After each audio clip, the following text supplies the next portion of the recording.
தனா Tamil cooking. இன்றைக்கி நம்ம சேனலில் என்ன பார்க்க போகிறீங்கன்னா கூழ் வடகம் தான் காய்ச்ச போகிறேன். வாங்க பார்க்கலாம். கூழ் வடகம்னா நம்ம மொண்டு ஊற்றுறது அப்பளம் மாதிரி இருக்கும், சூப்பராக இருக்கும். அது என்ன செய்கிறேன், என்ன மாவு செய்கிறேன்னு பார்க்கலாம் வாங்க. அதுக்கு நம்ம மாவு வந்து நம்ம அரைச்சிட்டு வந்த அப்பளம் போட அரைச்சிட்டு வந்த மாவு 1 கிலோ பச்சரிசிக்கு 200 செவ்வரிசி போட்டு அந்த மாவு தான் எடுத்திருக்கேன். இப்போ அந்த மாவுலேயே நம்ம காய்ச்சி அப்பளம் மாதிரி ஊற்றிடலாம். எவ்வளோ தண்ணி சேர்க்குறது என்ன இதுன்னு சொல்கிறேன் வாங்க. இப்போ இதால் 1 கப்பு நம்ம மாவு எடுத்துக்குவோம். இது மாவு கொஞ்சமாக போட்டு காய்ச்சினோம்னா நிறையா வரும், அதனால் கொஞ்சமாக போட்டு காய்ச்சிக்கோங்க. 2 பேர் 3 பேர் மொண்டு ஊற்றுற மாதிரி இருந்தால் நிறையா காய்ச்சலாம். மாவு கம்மியாக இருக்கிற மாதிரி இருக்கும், நம்ம காய்ச்சினோம்னா நிறையா வரும். வெறும் ஜவ்வரிசி வடகம்னு போடுவாங்க. வெறும் ஜவ்வரிசியவே நைட்டே ஊற வச்சு காலையில் போட்டு நல்லா காய்ச்சி வெறும் ஜவ்வரிசியில் போடுவாங்க. நான் இப்போ அரிசி மாவும் சேர்த்து தான் போகிறதுக்கு உங்களுக்கு சொல்கிறேன். இந்த மாவு வந்து இப்போ ஒரு 1/4 கிலோ மாவு இருக்கும். இந்த 1/4 கிலோ மாவை நம்ம தண்ணி கொதிச்சுக்கிட்டு இருக்கு, சுடு தண்ணி. இப்போ நம்ம இதை ஒரு தண்ணியில் போட்டு கரைச்சிக்குவோம். இந்த மாவுக்கு வந்து தண்ணி அளவெல்லாம் கிடையாது, நம்ம கூட குறைச்ச போட்டு எரித்து வச்சுக்கலாம். நல்லா எரித்து கொதிக்க வச்சு நம்ம மொண்டு வச்சுக்கிட்டு ஊற்றி காய்ச்சலாம். காய்ச்சிக்கிட்டு பச்சைன்னா பச்சை தண்ணி கலக்காமல் சுடு தண்ணி ஊற்றிக்கிட்டிங்கன்னா கரெக்டாக இருக்கும். நல்லா கட்டி இல்லாமல் நல்லா கரைச்சி எடுத்துக்குவோம்.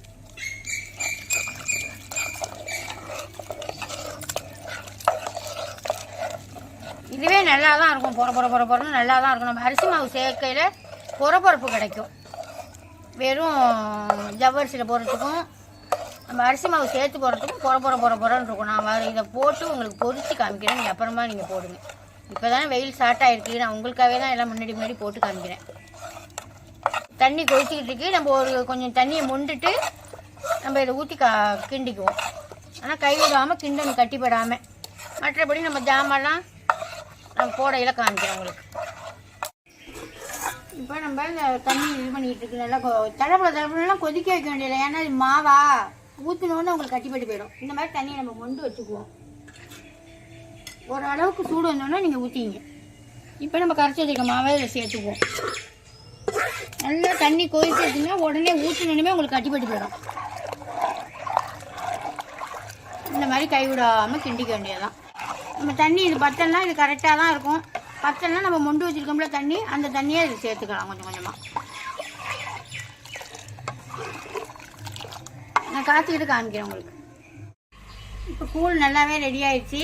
இது போதும், இந்த பக்குவத்துக்கு இருந்தால் இப்போ நம்ம இறக்கி இதை ஆற வச்சோம்னா கரெக்டாக இருக்கும். நம்ம ஸ்பூனால் மொண்டு ஊற்றிடுது. இங்கே பாருங்க, இப்படி தான் இருக்கணும்.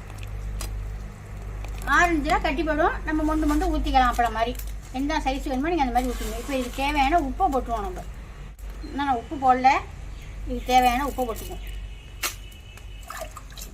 உப்பை போட்டு ஒரு கலக்கி விட்டுட்டு இப்போ பச்சை மிளகா அரைச்சி வச்சுருக்கேன், அதை போட்டு சேர்த்துக்குவோம். நீங்கள் காரத்துக்கு தகுந்த மாதிரி சேர்த்துங்க. நான் ஒரு 7-8 மிளகா அரைச்சி சேர்த்துருக்கேன். கொஞ்சமாக பெருங்காயத்தூள் போட்டுக்குவோம்.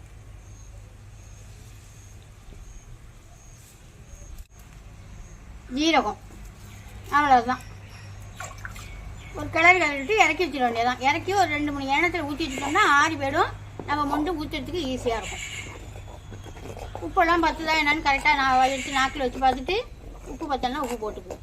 மாவு பாருங்கள், நம்ம எப்படி காய்ச்சி வச்சோம், இப்போ எப்படி இருக்கு பாருங்கள், திக்காயிடுச்சா. இப்போ இதை மொண்டு வச்சோம்னா அப்பளம் மாதிரி அவ்வளோ சூப்பராக இருக்கும். அப்பளம் தேய்க்க முடியாதுன்னு நினச்சிங்கன்னா நான் தான் அப்பளம் வீடியோவும் உங்களுக்கு போட்டிருக்கேன். அதே மாவில் தான் இது செஞ்சுருக்கேன். நீங்கள் அப்பளம் தேய்க்க முடியாதுன்னு இந்த மாதிரி காய்ச்சி ஊற்றிடுங்க ஈஸியாக. எனக்கு தேய்க்க கஷ்டமாக இருக்குது அப்படின்னு நினச்சிங்கன்னா இப்படி தேய்ச்சி ஊற்றிடுங்க. இப்படி எடுத்து அந்த மாதிரி ஒரு ஸ்பூன் வச்சுக்கிட்டு இப்படி ஊற்றிட்டிங்கன்னா இப்படி குண்டாக இருக்கிறது மாதிரி தான் தெரியும் உங்களுக்கு. அது நல்லா பரவலாக வந்துடும். அது நான் அப்புறமா அரை காய்ச்சல் வந்தோன்னே காமிக்கிறேன். நாங்கள் நல்லா பெருசாக இடலமாக வந்துடும். அது இப்படி எடுத்து சின்னதாக மொண்டு வச்சுக்க வேண்டியதான். அவ்வளோதான். உங்களுக்கு என்ன சைஸ் வேணுமோ அது மாதிரி மொண்டு இந்த மாதிரி டக்குன்னு வச்சுக்கலாம். நாங்கள் இப்போ 1 கிலோவுக்கு 200 செவ்வரிசி போட்டு அரைச்ச மாதிரிங்க. அது ஒன்றாவே போட்டுக்கிட்டு நீங்கள் காய்ச்சலாம்.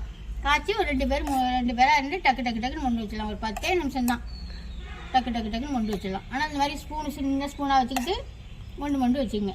நீங்கள் எப்படி வேணாலும் வைக்கலாம், அது இலகி போயிடும். அது அவ்வளோதான். நான் இப்போ எல்லாத்தையும் போட்டுக்கிட்டு காமிக்கிறேன். குக்கர்லாம் வைக்க முடியாது, அது அள்ளி போட்டு காய்ச்சி நம்ம இந்த மாதிரி எடுத்து மொண்டு வச்சுட்டு நீங்கள் பாட்டுக்கு போயிட்டே இருக்கலாம். 2-3 தாம்பாளத்தில் கூட இந்த மாதிரி இடம் இல்லாமல் 2-3 தாம்பாளத்தில் கூட எடுத்து வச்சு இந்த மாதிரி மொண்டு வச்சு நீங்கள் கொண்டு போய் நீங்கள் மாடி வெயில் இருக்கிற இடத்துல வச்சுட்டு போயிட்டு இருக்கலாம். ஈஸியாக செஞ்சுக்காங்க.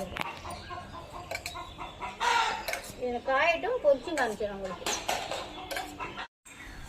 இங்கே பாருங்கள், நேற்று ஜவ்வரிசியும் அரிசியும் காய்ச்சி ஊற்றினோமா, கரண்டியாக மொண்டு ஊற்றி காமிச்சேன்னா இப்போ நல்லாவே நேற்று நல்லா அடித்த வெயிலுக்கு சரக்காக போயிட்டு இப்போ காலையிலே எடுத்து திருப்பி போட்டு தண்ணி தெளிச்சு வச்சுருக்கேன். இது இப்போ நம்ம கையால் எல்லாமே எடுக்க வேண்டியது, எல்லாமே டக்கு கொட்டி போயிடுவாங்க. இங்கேருந்து இப்படி எடுத்து உதறினோம்னா எல்லாம் கொட்டி போயிடும்.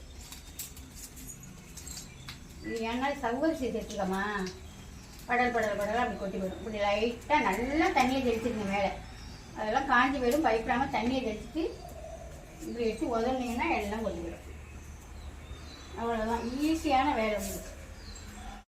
அவ்வளோதான், அப்பளம் மாதிரியே இருக்குது பாருங்க.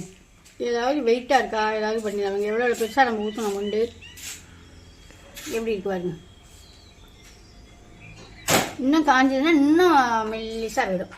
ஈஸியாக இருக்கும். நல்லா ஒரு பொடி நீங்கள் அரைச்சி வந்து ஒரு பொடியுமே அப்படியே மொண்டு ஊற்றிடலாம். நான் எனக்கு இடம் இல்லை, சின்ன இடம் தான் இருக்குது. அதான் உங்கள்கிட்ட சொல்லியிருக்கேன்ல, வெயில் இல்லை எங்கள் வீட்டில். அந்த இடத்துக்கு தகுந்த மாதிரி நான் கொஞ்சம் கொஞ்சமாக போட்டுக்கிட்டு இருக்கேன். இப்போ இதை காய வச்சுட்டு சாயந்தரம் பொரிச்சிட்டு காமிக்கிறேன். கடவத்தை பாருங்கள், நல்லாவே காஞ்சிருச்சு. இது வந்து அப்பளத்தொடியுமே இப்போ எனக்கு பார்க்கறதுக்கு அப்பளத்தொடியுமே இது மெதுவாக மெல்லிசாக தான் இருக்குது. நல்லா தெரியுதா பாருங்கள், ரொம்ப பிளேடு மாதிரி இருக்குது. பொரிச்சா அப்பளமே தோற்றி போயிடும்போது அப்படி தான் இருக்கும் முடியாது. சூப்பராக நல்லா 2 நல்லா கலக்கலன்னு காஞ்சிடும். வெயில் நல்ல வெயிலாக இருக்குது. இதை இப்போ போய் பொரிச்சிடலாம் வாங்க. ஜவ்வரிசி வத்தல் போட்டோமா, அதை வறுத்துக்கோ. இங்கே பாருங்கள், சூப்பராக நல்லாவே பொரியும். நீங்கள் அப்பளம் போட முடியாதுங்க, இந்த மாதிரி செஞ்சு பாருங்கன்னு உங்களுக்கு இந்த மாதிரி நான் செஞ்சு காமிச்சிருக்கேன். எப்படி இருக்கு பாருங்கள்.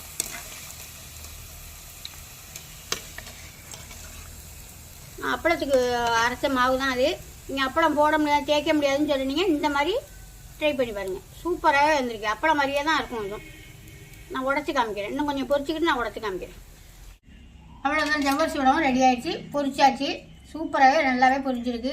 அப்பளத்துக்கு பதிலாக இந்த மாதிரி நீங்கள் செஞ்சு வச்சுக்கலாம். இந்த வெயிலெலாம் நல்லா வெயில் அடிக்குது. வெயிலை வீண் அடிக்காமல் இந்த மாதிரி வத்தல் வடவம் எல்லாமே நம்ம இந்த நேரத்தில் செஞ்சு வச்சுக்கணும். எப்படி சூப்பராக நல்லாவே இருக்கு பாருங்க. நல்லா பிளேடு மாதிரி நல்லா இருக்குது. நல்லா பொறன்னு இதே மாதிரி நீங்களும் செஞ்சு பார்த்துட்டு எப்படின்னு சொல்லுங்கள். தூளாக போகுது. அவ்வளோதான். அந்த வீடியோ பிடிச்சிருந்தா லைக் பண்ணுங்கள், ஃப்ரெண்டுங்கெல்லாம் ஷேர் பண்ணுங்கள், மறந்துடாமல் சப்ஸ்கிரைப் பண்ணுங்கள். இன்னும் நான் உங்களுக்கு வத்தலோட நிறையா போட்டு காமிக்கிறேன். பாய்.